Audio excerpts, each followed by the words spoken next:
one advantage or rather disadvantage as far as people who make videos on Dr. Tharoor is that often these things get outdated very quickly. I think it said 80,000 copies sold for An Era of Darkness. It's actually 180,000 copies. And the great Indian novel, which is, I think, my favorite of his books, which was published in 1989, is in its 53rd print, not the 42nd, I think, as it was said. But one wouldn't be too surprised from a man who got his PhD at the age of 22. I'm on the cusp of 30 and still struggling to finish mine, so none of this is a surprise. But he's published 3 books of history. In fact, my big worry about being interviewed by him is that people might think I'm history. Otherwise, why have they got Manu here? Well, so, we've got a question and answer round at the end with the audience, and that'll be about 15 minutes. So feel free to ask lots of provocative questions, because he's a man who can answer provocative questions fairly honestly. I'll start it off with one, because, considering I've worked with him, people assume that I may be lovey-dovey in my questions, so I think one must play devil's advocate. Anywhere I go and people say, oh my God, you worked with Shashi Tharoor, it must be such an interesting man, wonderful speaker in Parliament, such interesting bills he presents in Parliament. But why is he still with the Congress party? That's a question that often comes.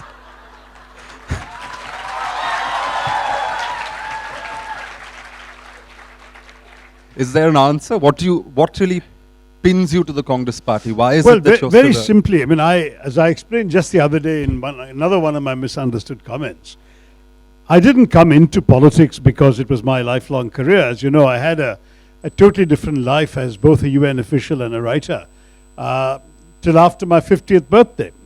But when I decided to come back to India, and I was offered an opportunity to enter politics by all the principal political parties in this country, I had no hesitation in making my choice, because for me, the reason to be in politics is as a vehicle to advance the ideas, principles and values that I hold dear and that I want to see my country progress along.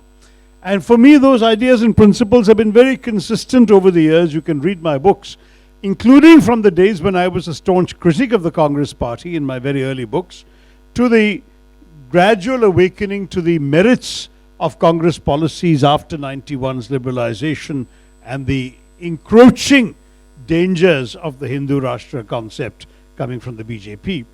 And those ideas very simply are that India, as the freedom struggle established it, must be a country for everybody, irrespective of their religion, their language, their region, their caste, that everyone has equal rights in our democracy and should feel equally at home and feel equally at stake in our country. And the second thing is that we should be a country that encourages growth and entrepreneurship, while at the same time being concerned about social justice for those marginalized and left behind. This is why I part company on both these principles from the principal alternative that was available to me at that time, and that was that of the BJP. Indeed, a former minister from the Vajpayee government called on me at my UN office in late 2006, soon after I'd stepped down from my unsuccessful race to be Secretary General, and said, we know that the Congress is going to offer you a seat, don't come to them, come to us. And I said, but you know my views. And he was very charming and attempted to be persuasive and said, but is there any political party with which you can agree on everything? You don't agree on some things with us, doesn't matter, we are still a meritocracy, we'll see your merit, etc. And though I was touched by that, I found it very difficult to swallow two of the political ideas of the BJP as they had manifested themselves up to then.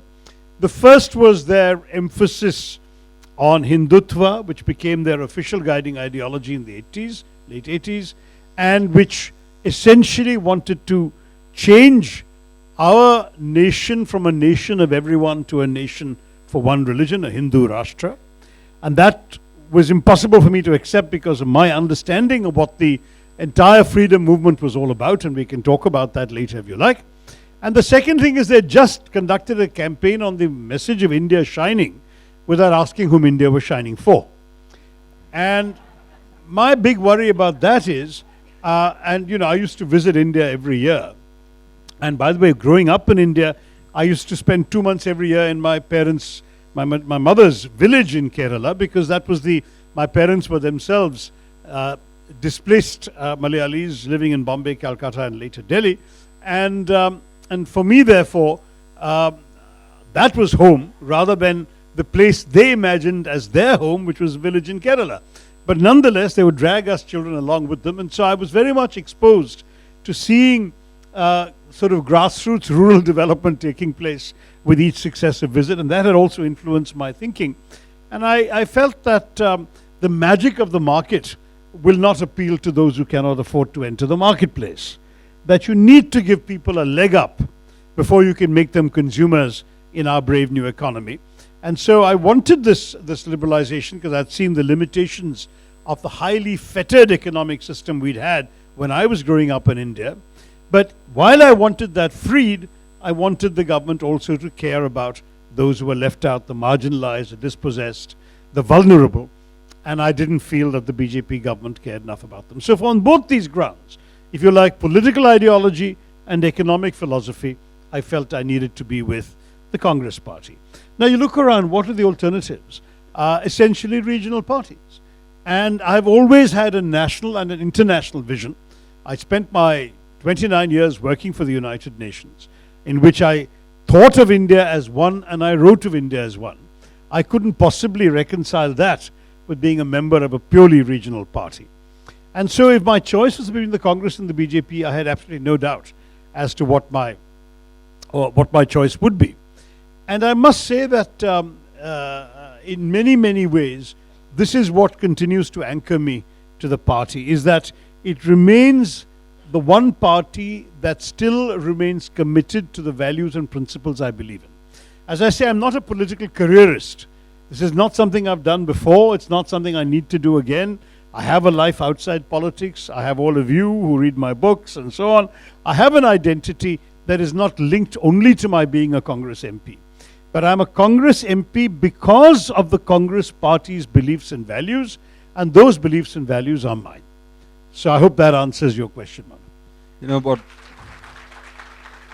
I'm always stunned by how, very few people seem to notice that you essentially came out of, a career abroad. You weren't really a grassroots worker here who'd been toiling away for 30 years. And you won 3 successive elections, including at the height of the Modi wave. And then again in 2019, when great oaks of the Congress party fell, you stood, which was really quite impressive.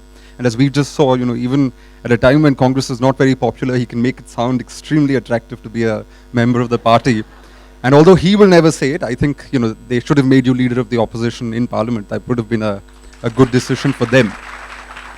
But on the topic of, Hindutva and Hinduism, which you mentioned, you wrote a book called Why I'm a Hindu, and now there's a follow-up called The Hindu Way. You do wear your Hinduism on your sleeve. Ever since I've known you, you've been surrounded by Ganeshas, which seems to be your Ishta Devata. His office is full of, I think, 100 small and big Ganeshas. My office, my bedroom, part of my living room. Yeah. The only other thing that's there in such large quantities is chocolate. And then there's Ganesh and books. So more books than chocolate. You do have a sense of commitment to Hinduism. Yeah. And yet, the irony that instead of choosing a party that makes Hinduism or Hindutva or Hindu-ness their trademark, you've chosen a party that's ostensibly secular. Well, because I think Hinduism actually is the opposite of what the BJP and the Sangh Parivar stand for. I find Hindutva profoundly anti-Hindu ideology because it denies some of the basic principles of liberalism, inclusiveness and acceptance that I have grown up with in Hinduism. As I've said, Hinduism is a faith for which, in fact, I even said the title of my new book, The Hindu Way, is a misnomer. And we can talk about that this evening when there is a session devoted to my Why I'm a Hindu, and also the Hindu Way. We can talk about both. The truth is that it's a misnomer because there is no one Hindu way. There's my Hindu way, your Hindu way, her Hindu way. Everyone is allowed to have their own way within Hinduism. But that's part of the magic of the faith. Because Hinduism does not impose any rigorous prescriptions on its believers. You can say, for example, that I worship Ram, I read the Hanuman Chalisa, I do Sita Puja, and therefore I'm a good Hindu. And somebody else can stand up and say, I do none of those things, and I'm still a good Hindu, and they're both right. See, neither has the right to say to the other one, my way is the only way you can be a Hindu. This the BJP has not understood, and the Sangh Parivar has not understood. When Swami Vivekananda, who frankly, Swami Vivekananda is the one from whom I learned the most, because I read him, I read his speeches and so on. Remember, he did most of his preaching in English, perhaps all of it, because I read a lot of his original material, And because for me English was my most natural language for my absorption of ideas and so on, it was Vivekananda who first taught me my Hinduism. I of course read Rajaji's translations of the Mahabharata and Ramayana. I read various other translations as I grew older, but Vivekananda was a seminal influence on me. And for me, what was incredibly impressive about Vivekananda's understanding was how extraordinarily relevant it is to today. He preached, his biggest preaching was basically 1893 to 1902. Those were the key. I mean, his first speech in Chicago, when he was given 5 minutes, this obscure monk from a religion no one had heard of, coming all the way from India, we said, we'll give you 5 minutes. He got such a standing ovation, they made him keep on coming back, and he ended up making 5 speeches at the World Parliament of Religions. And cumulatively, those speeches are a magnificent evocation of what Hinduism was all about. And one of the things he said that stuck in my head from my teenage years was the sentence, I'm proud to speak of you in the name of a faith that has taught the world not just tolerance but acceptance. Now what does that mean? Tolerance, we're all taught. Manu has been taught it one generation later than me, and I've been taught it when I was a kid. Tolerance is a virtue. A tolerant king is a good king. He lets people be what they are. But when you really think about it, as Vivekananda wants us to, tolerance is a patronizing virtue. Because tolerance says, I have the truth, you are in error, but I will magnanimously indulge you in your right to be wrong. I mean, that's essentially what tolerance is all about. Whereas acceptance, which is what Swami Vivekananda says Hinduism is all about, goes well beyond tolerance. Acceptance says, I believe I have the truth, you believe you have the truth, I will respect your truth, please respect my truth. And to my mind, this is the fundamental strength of Hinduism. So you can worship in different ways, you can practice your faith in different ways, you can have 100 Hindus in the room and each one of them may have their own different ideas about what their faith means to them, and ultimately it is a very individual quest for your union with your idea of the divine, your idea of your maker. That essential freedom of thought is what makes Hinduism so astonishingly relevant for the 21st century. It really is a religion that has so many sources, no one single sacred book, no single pope to tell us what to do, no imams to lay down fatwas for us. Essentially a faith that gives a tremendous amount of individual freedom and at the same time treats others with respect. To my mind, that's what not only Hinduism has been a strength within Indian society and civilization and culture, but that Hinduism has been, that kind of Hinduism has been also a strength of our democracy, because it's not a very big leap from saying I respect your religious views and your religious practices to saying I respect your political views and your political differences. And that gives our democracy its great strength. So to my mind, I have no embarrassment in saying I'm a Hindu of the kind of Hindu that I understand I am. And what I understand of Hinduism is very different from a Hinduism that goes around telling people you shall not eat this, or you shall not dress like that, or you shall not love such a person, or you shall not marry outside such a group. That is not, to my mind, Hinduism at all. I find it profoundly antithetical to the values of Hinduism that I've grown up with. And therefore I consider Hindutva to be anti-Hindu. You have this interesting metaphor that you use of a thali to sort of represent India, because there's so many little katoris with different flavors and different spices and all of that. That sort of encapsulates India and Indian culture better for you.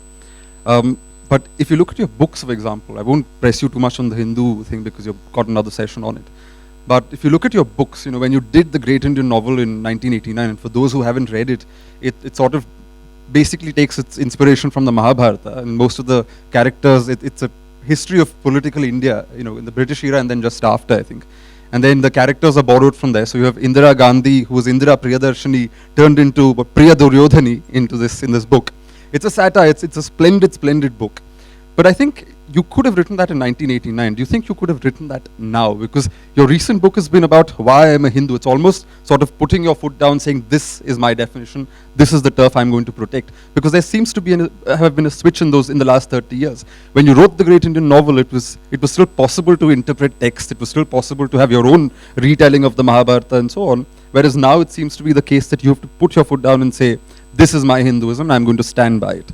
Well, the youthful irreverence that you point to in that book, and which is perhaps its most defining characteristic, I was asked quite recently in London to read a passage from it, and while refreshing my own memory about the passage. I read beyond 2 or 3 pages. And I asked myself with almost a startling thing, could I have written like that today? Because it's wickedly mischievous in its prose, in the words it uses, in the way it describes people and hallowed things. And I wonder, because it's partly also because now I'm in politics, so everything I say will be magnified 100-fold, as cattle class was and everything else. Priya Duryodhani is equally toxic. Sorry? Priya Duryodhani could equally prove to be toxic in the Congress. But what's even more troubling, I think, is that our society has changed in these 30 years. The reverence, the irreverence that was possible in 89 is less possible in a society where people are so much more prone to take offense than they have ever been. I mean, we are now the society where you can't make a film called Billu Barber because the barbers say that's offensive to them and you have to change the title. We are a society where Hussain, who has painted peacefully for 50 years, suddenly has his painting exhibition destroyed on the grounds that he was depicting Hindu goddesses in the nude. I mean, I don't know when they're going to destroy Khajuraho and Konarak and everything else as well. We have become a society that is not only thin-skinned, but which rushes to appease the offended. So anybody who wants to create gadar, whether you are objecting to the shooting of Padmavati, whether you are, I mean, you name it. There have been so many examples, and I've given many in my book, in my books of recent years. The thin-skinned, or the ones who claim to be offended, are the ones whom even the state bends over backwards to comfort. So if enough people make a fuss, a book will be banned, a film will not be released, or the title will have to be changed. All of these things are happening. An exhibition will be closed down. A university will not give somebody a platform to speak. That wasn't the India in which I grew up, and it certainly wasn't the India for which I wrote the great Indian novel. I'm delighted when a young person who wasn't even born when that book was published comes up and says she's a fan or he's a fan, gets me to sign it. Because I want some of the youngsters who've grown up in this much more intolerant India, much more narrow-minded India, to enjoy the feeling of immersing themselves in ideas emerging from a much more eclectic, irreverent, relaxed India that I knew and cherish, and that I'd like to bring back. It's a worthwhile effort. But you came into politics at a time when this thin-skin disease had just more or less started. People were starting to competitively outrage about anything and everything. And in the last 3 elections, this is, I'm asking not really in terms of your political experience, but having withstood 3 tough elections. First, where you were seen as an outsider. The second and third time, and there was lots of mudslinging going on. When you first entered, you were like this pristine figure who nobody could say anything bad about. Everything was perfect, wonderful books, wonderful career in the UN and all of that. And then do you feel that the politics has somehow diminished, people's attempts to diminish you have sort of taken a toll on your personal well-being? Of course, Manu, and you've seen it at close quarters for part of that time. It's really been very hard because, when I was at the UN and publishing books in India that were well received, I would come to India every year, and often more than once a year, and I would be given an almost reverential treatment by the media. Every interview, whether it was print or TV, was by and large extremely kind, extremely adulatory, extremely generous. And suddenly what I would find, unfortunately, with entering into politics, was almost as if a protective shield had been removed. Now I was a different kind of target, but what is more, I became more of a target than many others of my peers in politics. I mean, maybe peers is the wrong word, because everyone else of my age or my level in politics had been a familiar face in the political arena for longer, had learned how to work in that system. I hadn't. I was a new kid on the block. I hadn't actually worked in India as an adult at all, because I had left India at 19 to go to graduate school and come back, in my early 50s. I was 51 when I came back. And in that period, the transformation, obviously, of our country meant that I had a lot of new ropes to learn. But I went through it with a series of Agni Parikshas, some of which still haven't quite ended. I think we're seeing a few more fierce flames that are being stoked by interested parties. You mentioned the mudslinging. it took all forms. In fact, at the last Pune festival, we talked about cattle class. I won't repeat that, but that was a classic example of something that has stuck to me, even though it did not mean what my detractors alleged it meant. And similarly, you mentioned the Great Indian Novel. In the last election, somebody dredged up 2 lines from the Great Indian Novel and converted them into an assault on Nair women, who are a very important vote bank for me in Trivandrum. And the BJP went to town on that. They conducted entire campaigns and printed fake translations of what I had said, and leaflets going all over the city. It was just an amazing character assassination attempt, which had nothing, of course, to do. And it was a dialogue that a character in the book actually says. It wasn't like you said this is what.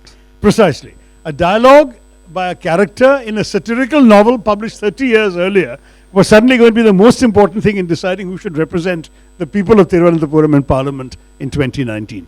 But that kind of mudslinging has now become par for the course in our politics. And I've had to take a lot of it. I'm prepared to take some of it. In some ways, I suppose it's flattering that I'm such a favored target of the trolls. But after a while, you also begin to weary of it. I mean, there are obviously days for all of us when you say, why do I need this? My God, I had a life. I can reclaim my own life. Why do I need to subject myself to this daily relentless barrage? I find it so amusing when a new person goes on social media for the first time, whether a young person or an older person, just because they've heard about my tweets, they read something in the newspaper, they want to follow me. And I get a message saying, how can you bear it? Because of, you open my timeline or any tweet I've issued and see the comments. There is an entire organized mafia of abusers for every single thing I say.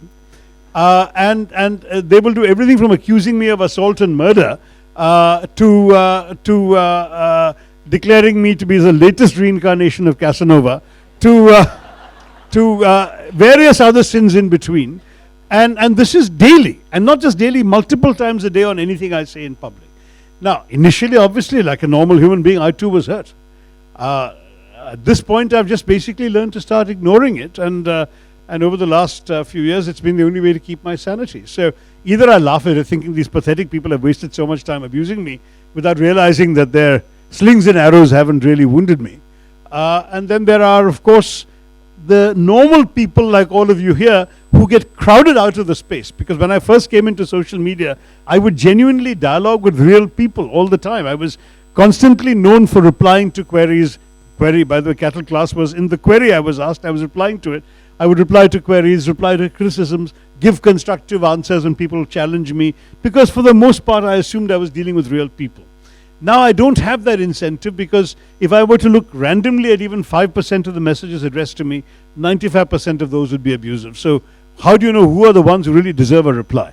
And 3 or 4 times I have replied to people making a particular substantive political point, and my own fans have written to me saying, sir, why do you waste time on these trolls? Don't take them seriously, don't reply. So now I'm in this dilemma where, I'm a less social media person, because even when I reply, people who actually respect me don't want me to reply because I'm replying to these trolls. Anyway, it's a long rant which will stop now, but I just want to say you're right. It has been unpleasant, it has been difficult.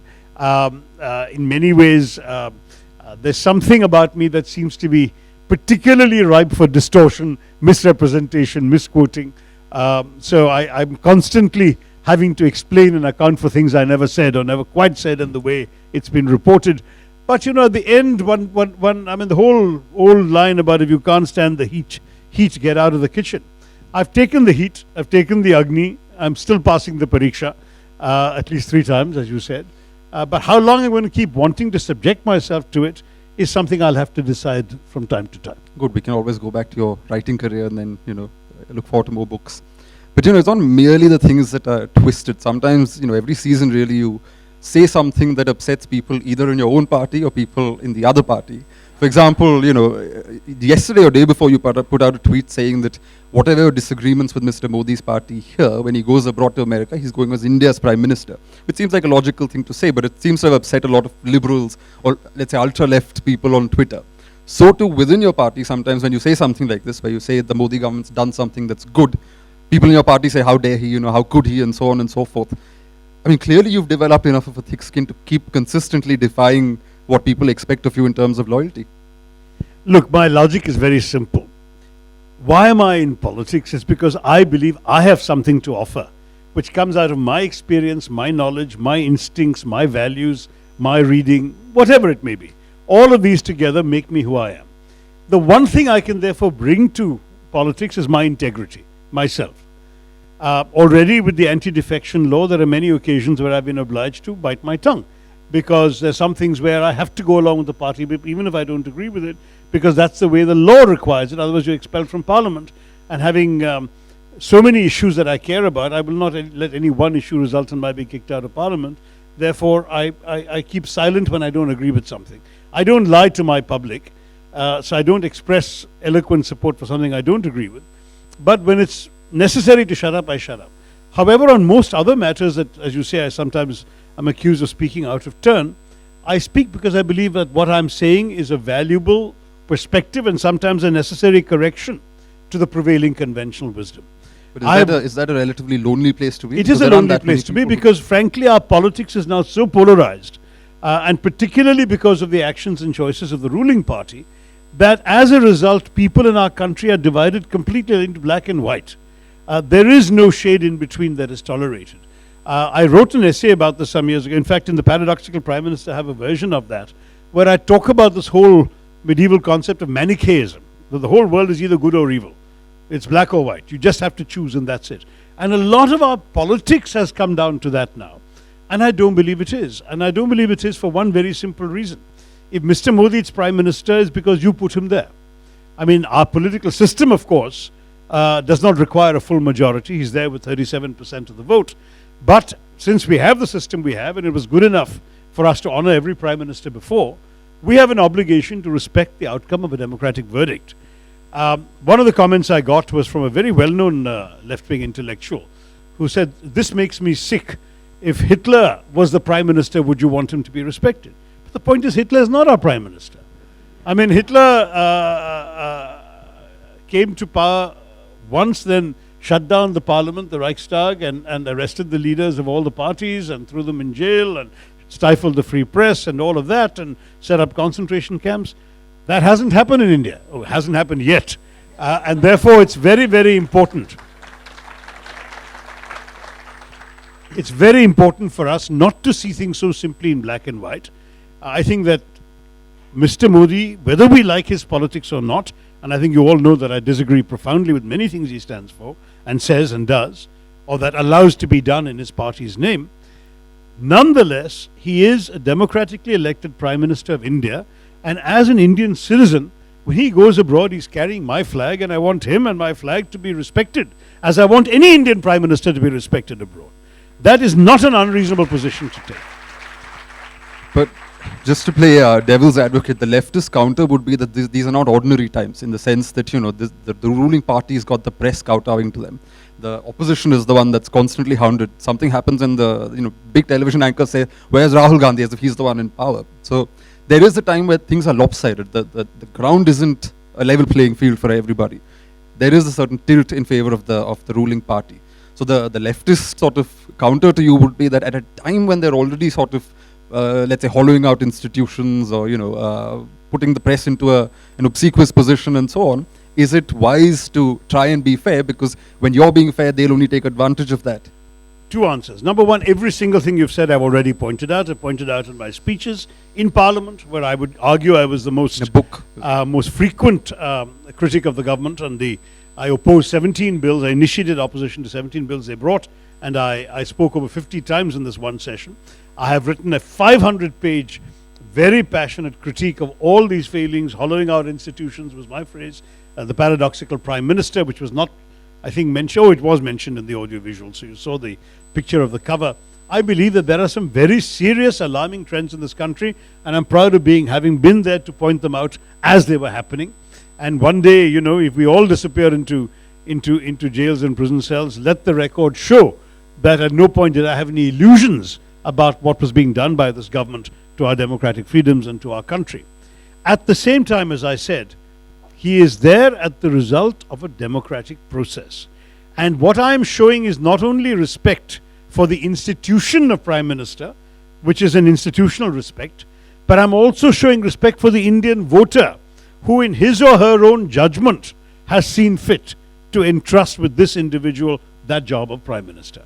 And to my mind, if I and the Congress party wish to come back, we are not going to come back only preaching to the converted, only energizing and inspiring the true blue Congress workers and believers, which is what the left wants us to do. They want us to only condemn everything Modi does, always be a fierce opposition. And my point is, if we realize that we did that for 5 years and we went from 19% to 19%, whereas the BJP went from 31 to 37, clearly people in this country, or some people in this country, clearly think there's something about the BJP's message and Mr. Modi that appeals to them. If we don't engage with them and make a serious effort to bring them back to us, how will we ever come to power to rectify what our friends that you refer to see as such a major mistake for our country? Now, they may well be right that it's a major mistake, but I may also be right that tactically my approach has far more credibility, because the people who applauded here when I said what I said, they're the ones who will listen to me when I tell them why Mr. Modi is dangerous. Whereas the people who are just sick and tired of my constantly attacking Mr. Modi, even when he goes abroad to a foreign country and protesters are insulting him, if I were to join them, then why should these people listen to me? They voted for Mr. Modi and they want to see me engage with Mr. Modi and his flaws. So this is, to my mind, a question of our own credibility as Democrats, as well as respect for institutions and respect for the voters. This is of course outside Parliament, but even in Parliament it seems that you have a similar strategy, because I remember, I don't know if it's a photograph or it was a video where I think a couple of years ago a number of Congress MPs had sort of flooded into the well of the House and they were screaming slogans and you were sitting in your seat refusing to move and reading a magazine, which was... Not a magazine, not allowed to read magazines. No, something. You were reading a something. file. But I wasn't sitting, I was standing near my seat. There's a big difference. Refusing to go into the well. Because I had to show solidarity with my party, but I don't believe I was elected to march into the well, and therefore I don't do that. I just think that our culture, I remember, before I came into politics, soon after I left the UN, or in fact within months after leaving the UN, the then Speaker Somnath Chatterjee conducted a consultation of a dozen so-called eminent citizens. I think in the end 8 or 10 of us came. I don't know what made me an eminent citizen, but I'm glad he thought me to be one, because it gave me a chance to rub shoulders with the likes of Mr. Narayan Murthy and Shyam Benegal, the filmmaker, and other eminent citizens who were there. And what he wanted to consult us on was, what do you as citizens of our society think of what's going in Parliament? And one of the things he was most despairing about was disruption. So I, in all innocence, said, but don't you have rules against disruption? Why can't you enforce those rules and throw these people out? Remember, I was not in parties or in politics at all. And he said, but that would be undemocratic. Until all the parties agree that we can do that, we can't do that. It used to happen back in the day. Back in the day, I still remember when I was a college student, seeing pictures of the burly Raj Narayan, who was a socialist MP and a former Pahalwan, being physically carried out by 4 marshals because he had stood up in a street and started shouting and saying something out of turn, and the speaker told him he was out of order. He still refused to sit down, so he said, take him out. And 4 marshals had to carry this huge guy and march him out of Parliament. That was the culture. But it's completely changed since, I'm sorry to say, the BJP came into opposition, because they have had a philosophy articulated, and you can find it on the internet, by my late friend Arun Jaitley, that disruption is a legitimate form of parliamentary protest. And as a result, the disruption culture came in. And then when the Congress became opposition, they said, well, listen, the new golden rule, essentially, they didn't say it, I'm saying it. The new golden rule, you all went to missionary schools and heard the golden rule.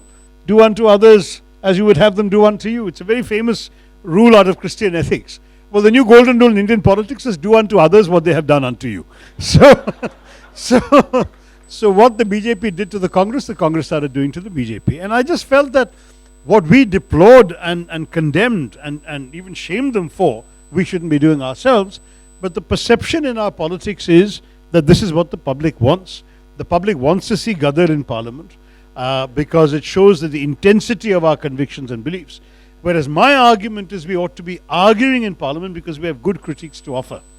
And that is a genuine difference of opinion I've had with successive parliamentary leaders in my party. So I don't want to be disloyal to my party. I don't walk out.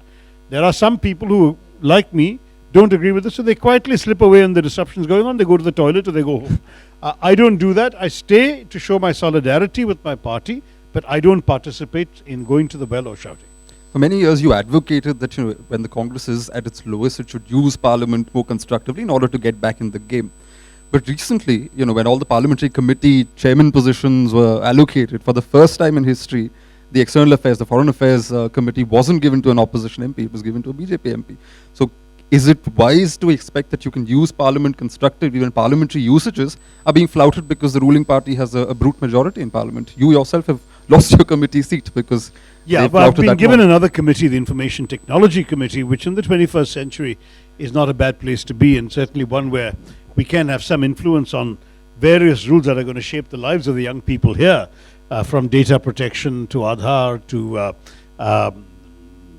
film censorship. All sorts of things come under that committee. So I'm fairly pleased that I have that committee as an alternative. But I'm very disappointed in principle that the BJP has betrayed what I thought was a sacred compact, that in our country the opposition has always chaired the External Affairs Committee. Vajpayee Saab chaired the External Affairs Committee when he was in the opposition. Gujral Saab chaired the External Affairs Committee when he was in the opposition. Sushma Ji was briefly in that position as well. I had that position for 5 years. Because the implicit message you're sending to the outside world when they come and interact with you is, our political differences stop at the borders. We have differences within the country. But when it comes to India's interests, there's no BJP foreign policy and Congress foreign policy, there's only Indian foreign policy. That message is a very important message. And it's because of my faith in that as recently as last week, I made it very clear to the media, in Hindi as well, that as far as the Pakistan attacks on India were concerned at the UN and elsewhere, that we were 100% with the government, because as far as I'm concerned, I have every right to criticize and attack the government for the shameful way in which they have treated the people of Kashmir and the elected leaders of Kashmir by taking the consent of the governor to be the consent of the state. In other words, taking their own consent since they appointed the governor. I have said that they have no right to treat their majority in Parliament as the legislative discussion when the elected representatives of Kashmir are in suspension and therefore can't be discussed with, and when the elected leaders are all under house arrest. All of these things I have criticized, and then for 47 days, as you said, no internet connection, no telephone connection. I asked in Parliament on August 6th, I said, when will a Kashmiri mother be able to take her child to school, knowing that if anything goes wrong, she can get a phone call and can come and retrieve her child? When will that's normalcy. When are you going to give us that normalcy? Schools are empty in Kashmir because there's no way that no parent is going to drop their child off in a school that may, in theory, be open when they can't even get a message from the school or something happens. That's the kind of problem that you're looking at in Kashmir today. So on these domestic issues, I have attacked them. I will continue to attack them. But when it comes to the international position, I believe passionately Pakistan is the least qualified country to criticize India on Kashmir.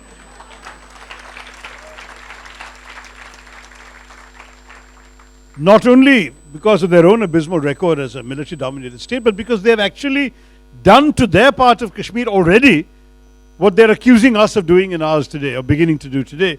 They have changed the constitutional status of Gilgit-Baltistan. They have completely taken over the administration of Pakistan-occupied Kashmir.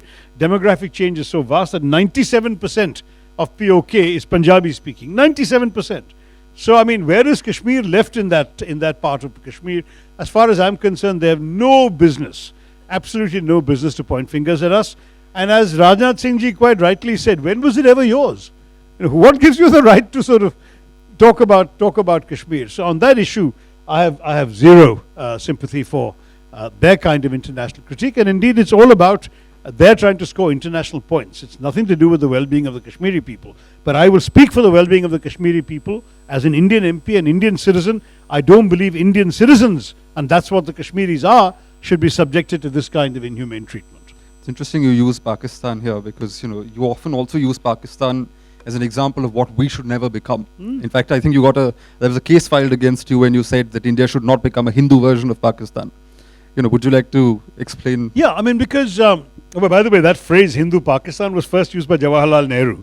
And Who's not very popular at the moment. it's still in 2019 standard 8 CBSE civics textbooks. As I discovered when the case was slapped against me, people on social media sent me pages from the civics textbook saying that this is, that India should not become a Hindu Pakistan. So I thought I was saying something that was practically catechism for the Congress party, and yet the Congress party spokesman rushed to say that he's speaking only for himself. So fine. I gave up the spokesmanship with great happiness because I wanted to speak only for myself on issues where, shall we say, some members of my party may be uncomfortable. I'm prepared to go forward and speak to the Nehruvian view, since that's what I'm constantly accused of doing. Because the Nehruvian view actually came out of the freedom struggle. What was our freedom struggle essentially divided upon? Our freedom struggle didn't divide on ideological grounds of Marxists versus capitalists or liberals versus socialists or whatever. It divided very simply on one principle. Is religion going to be the determinant of nationhood? And those who said yes, that was the idea of Pakistan, they created a country for people of one religion. And those who said no, included Mahatma Gandhi, Jawaharlal Nehru, Maulana Azad, Ambedkar, Rajendra Prasad, you name your people. They said, no, our freedom struggle has been for everybody. We will create a country for everybody. We will write a constitution for everybody. That is the fundamental difference between Pakistan and India. Now, if the BJP succeeds in turning India into Hindu Rashtra, it will be the biggest victory for Muhammad Ali Jinnah. Because it will be Jinnah's idea that religion is what determines your nationhood that prevails. I don't want Jinnah to win. I want to say that Jinnah was wrong. That the entire subcontinent would have been better off if we had divided on ideological lines rather than on political lines, and created a party with, let's say, somebody, the equivalent of the conservatives or the Christian Democrats of Europe on the one side, and a party like the socialists or the social democrats of Europe on the other side. You could well imagine a Jinnah-Nehru contest on those principles. It would have been fascinating. And the country would have benefited from a really deep, rich political contest between people of intellectual merit. Instead, to divide on this petty issue of how people worship their God, to my mind, was a major defeat for 3,000 years of Indian civilization, culture and history. And if you read Manu's history books, by the way, which I warmly commend, he's being very gracious in making the conversation all about me, you will see how rich and diverse our culture and our history have always been. I say always, he covers vast amounts of centuries in his writing. But the fact is, this is the history that I've also imbibed. And this is the history from which I want to speak. That ours is not a place which you can simply divide into monoliths of Hindu versus Muslim, or any religion versus any other religion. We have always had a tremendous amount of variety, a tremendous amount of distinction.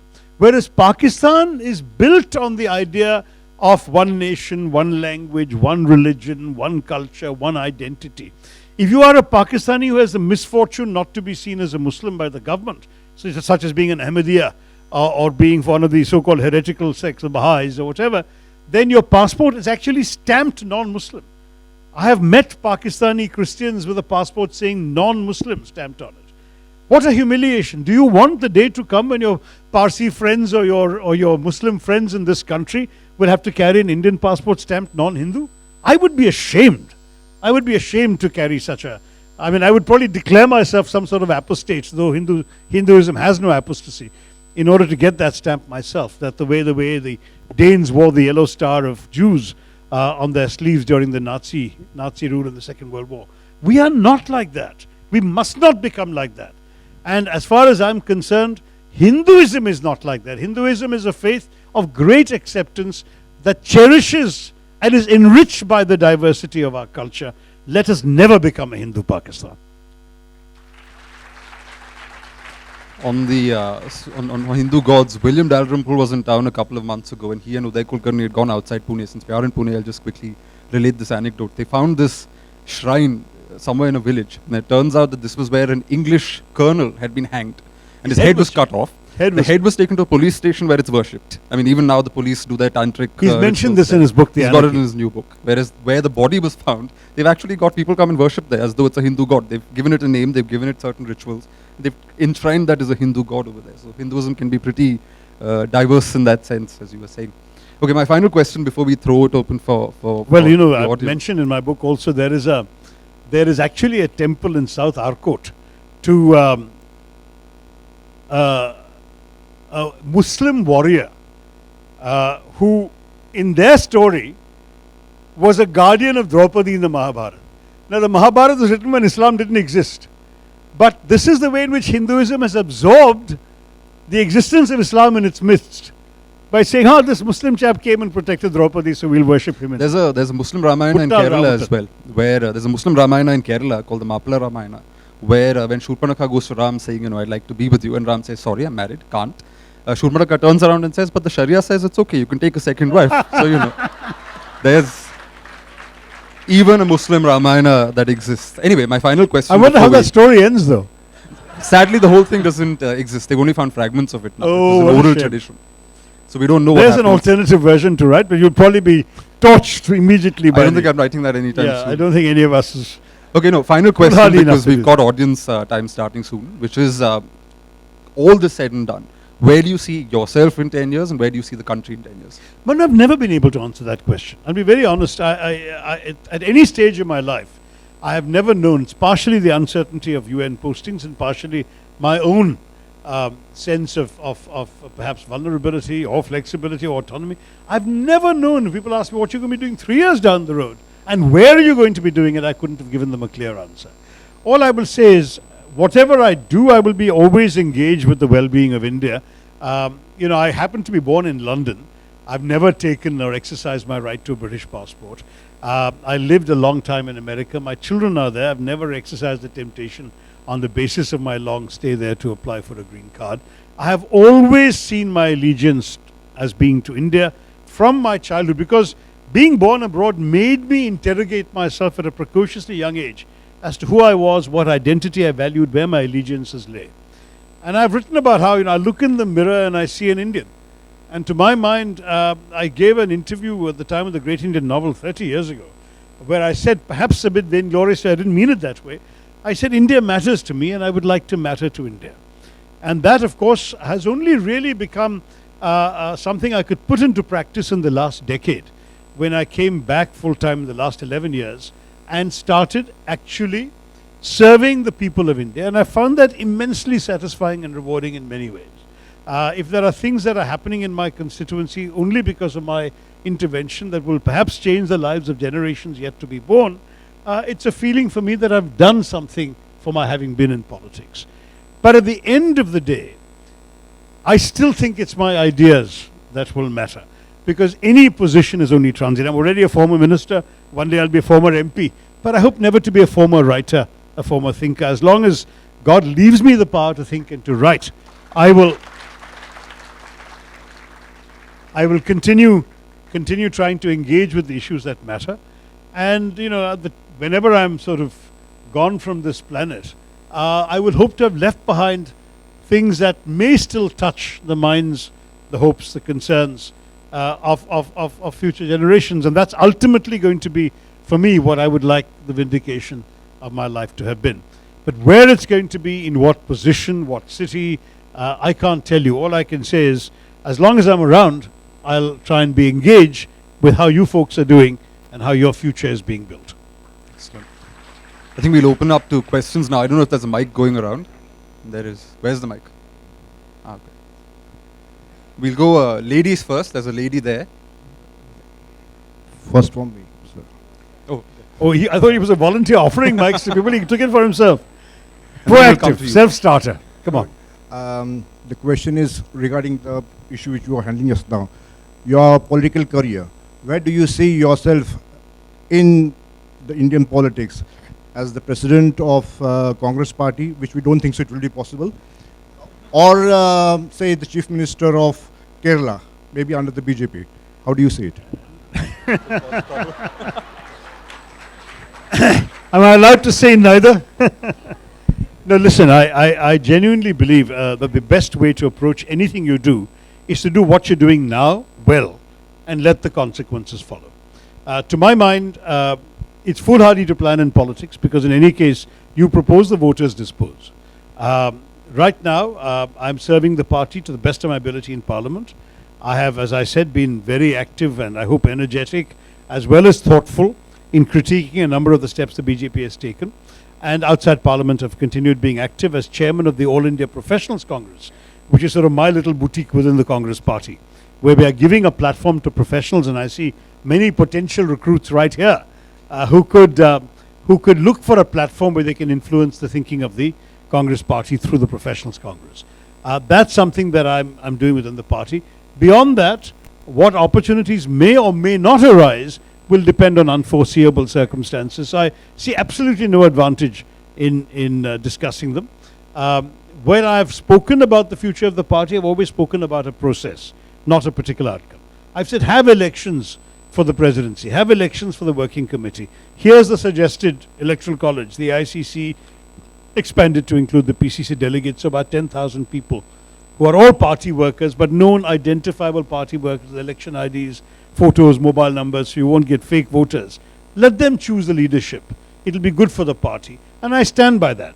But that's about a process. I'm not even committing to being a contestant in any of these elections if they're held. I'm just saying, let us try and open up the democratic engagement within the party, and in the process, both energize the workers and inspire the voters. Whether I benefit from it or not is honestly secondary to me. What matters is that the party should benefit from having a process that will excite people. We have a lady there with a question. Hello, sir. It was pleasure hearing you, and welcome to Pune. Thank you. How much difference does it make to a writer when he gets associated with an ideology, that too in terms of politics? You know, it's a very, very good point. But in my case, my principles came before my politics. In other words, I have always been a liberal. I've always been a passionate believer in Indian pluralism. The thali metaphor that Manu quoted, I came up with in the 1980s. Okay. In my speeches and writings. As an Indian in America, explaining my country to Americans, I said, you call yourselves a melting pot. We're not. We're a thali. And I explained to them what a thali was. Okay. I said, we are actually a collection of different dishes in different bowls, which actually don't flow into each other because they are in different bowls. So they don't necessarily mix with the next ones on the thali. But they combine together on your palate to give you a satisfying meal. That is my metaphor of India. Right. Thank you so much. Very different from the melting pot of America where everything is put together and burned up into one. So those ideas of pluralism, value for diversity, a liberal inclusive Hindu faith, social justice, and finally, if you like, political liberalism, which means also treating people and accepting them for who they are and wanting them to be who they want to be.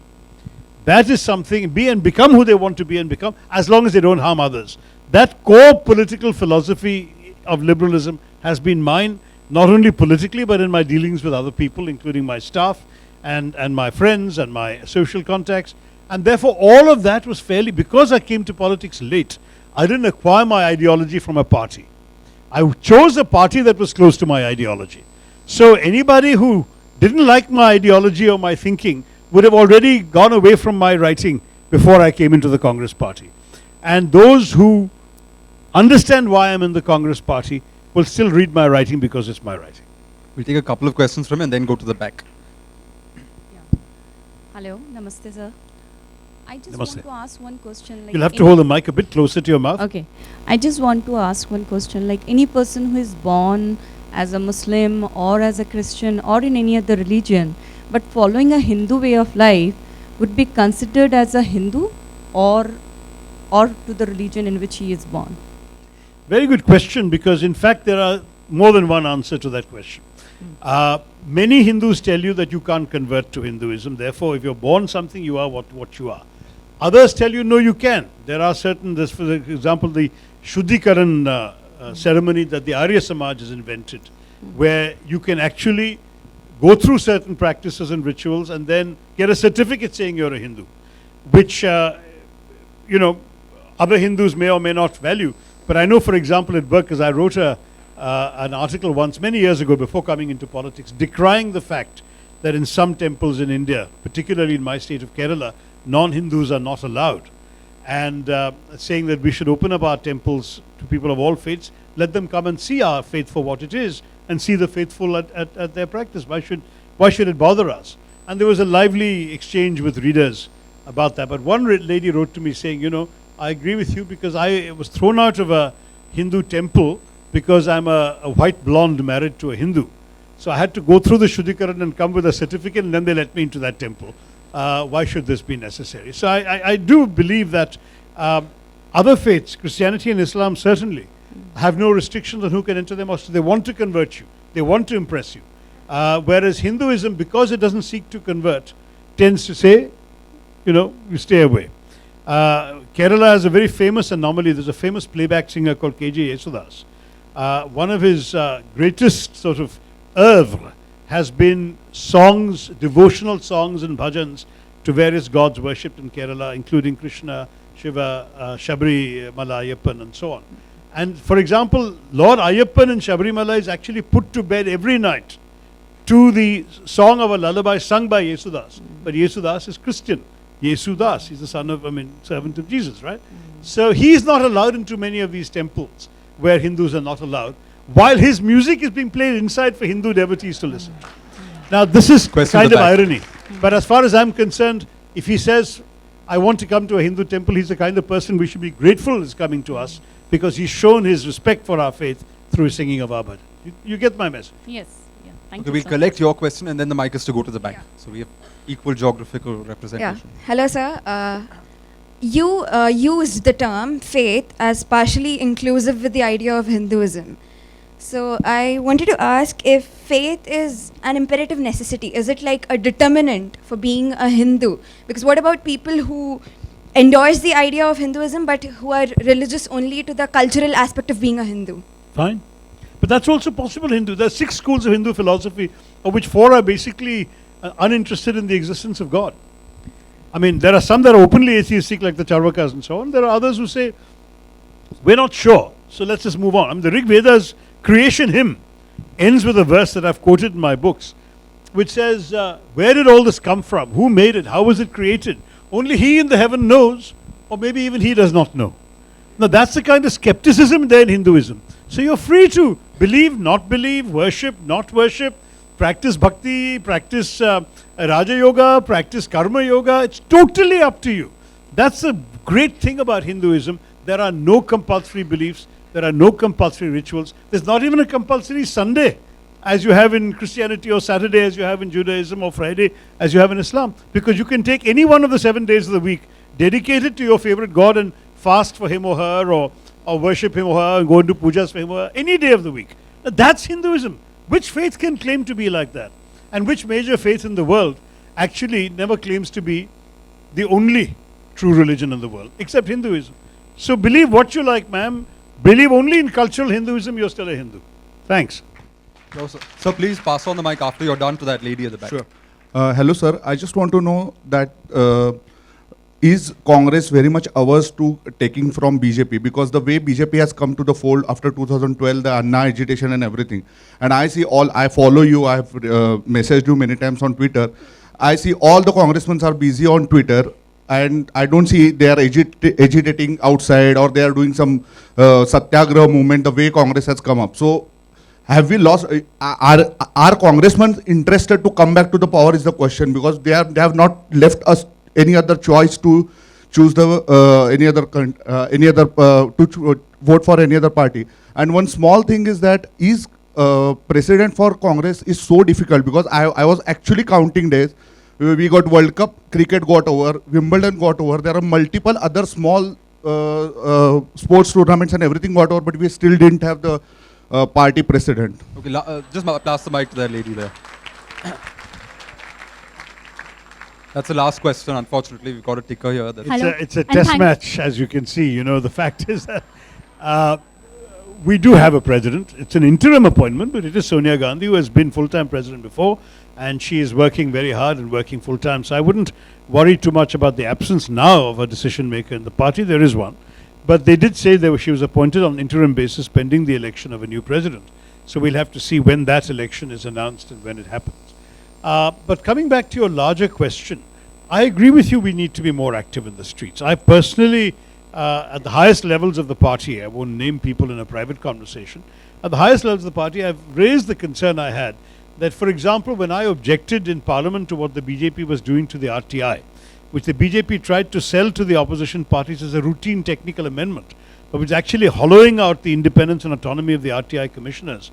And I made a passionate speech critiquing it, leading then to some opposition parties changing their position and supporting us.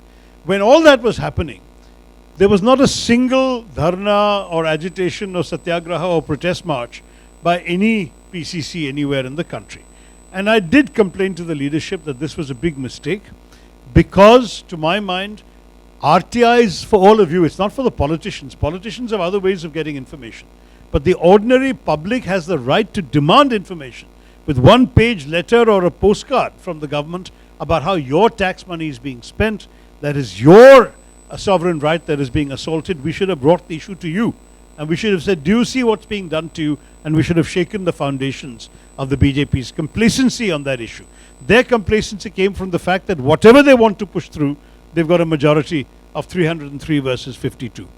But the fact is that if we had got the public stirred up, they might have thought twice. So I agree with you, there should be more agitations, and I believe the Congress party is picking up. At that time, we didn't have really a proper functioning president for the party at that time. We do now, and already, for example, starting with Mahatma Gandhi's birthday, there's going to be a major campaign for the Gandhian values in this country. There's going to be the Congress party in the forefront, and I believe that we will be able to see more action in the streets, because fighting in parliament is very important to my mind. That's why we have a parliament and a democracy. But fighting on the streets, in the villages, on the TV sets, all that is also very, very important. We must do that. Okay, last question from the enthusiastic Hello, lady. and thank you, Manu, for giving me a chance. Throughout the session, I felt that you also strongly condemned the idea of binary opposites. But, seeing the current political situation, do you think Homi Ke Baba's third space have any space in the current... So whose third state? Homi Ke Baba. Aha. Yeah, so his third space have any space in countering tribal nationalism that is going on in our country, or maybe Mexicans in America or UK as opposed to the whole Europe? I'm not sure I'm totally familiar with Homi Baba's third state theory. Are you? Because, I know him only as a famous atomic scientist. Oh, you're referring to Homi Baba, the scholar at Harvard, whom I've met? Oh my gosh, I see. Well, then I really have to read more of my friend.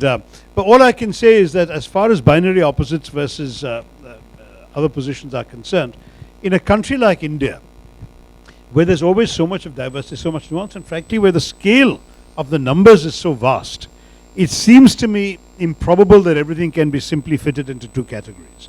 The very same people who argue that we can't have a two-party system in India per se, because there are so many different identities and regional interests and linguistic or even sectional interests that need representation in the political space.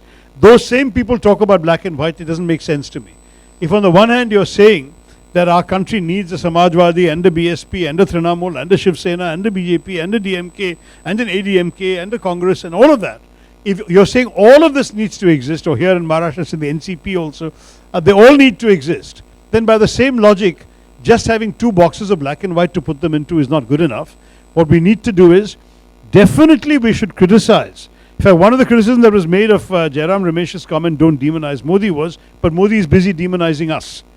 And the point is, we have to stand up and reject when he demonizes Nehru, or when the BJP tries to arrogate Sardar Patel, who actually banned the RSS and was quite critical of Hindutva. You have to understand that there is a very, very serious effort being made by people who were anti-Mahatma Gandhi at the time of the freedom struggle to arrogate Mahatma Gandhi for themselves. People who were anti the freedom struggle and collaborated with the British are now taking on the mantle of the Quit India movement and the independence struggle. You're going to see an orgy of self-celebration by the BJP when the 75th anniversary of our independence comes up. because they have absolutely no claim to that heritage, since their intellectual and political forebears were not part of the freedom struggle. They want to commandeer that for themselves. And I think it would be utter folly for us in the Congress to allow that to happen. When we were the original party of nationalism, our party infused the freedom struggle, and from the freedom struggle came the values that we have proudly defended for 7 decades of independent India. We need to ensure that people understand what we're celebrating when we celebrate independence. So, to my mind, all of these issues need to be taken up in the years ahead. And to do it, we will need to get a nationalist to come with us. We'll have to get people who love our Indian army to come with us. We'll have to get people who consider themselves true blue Hindus to come with us. We'll have to get minorities to come with us. I don't think we can now just categorize ourselves in one simple way and say this is us and that's them, because some of those who have been voting for them need to come with us for us to be able to turn the tables. So no black and white for me for that reason. Thank you, sir. And I think we're out of time for questions.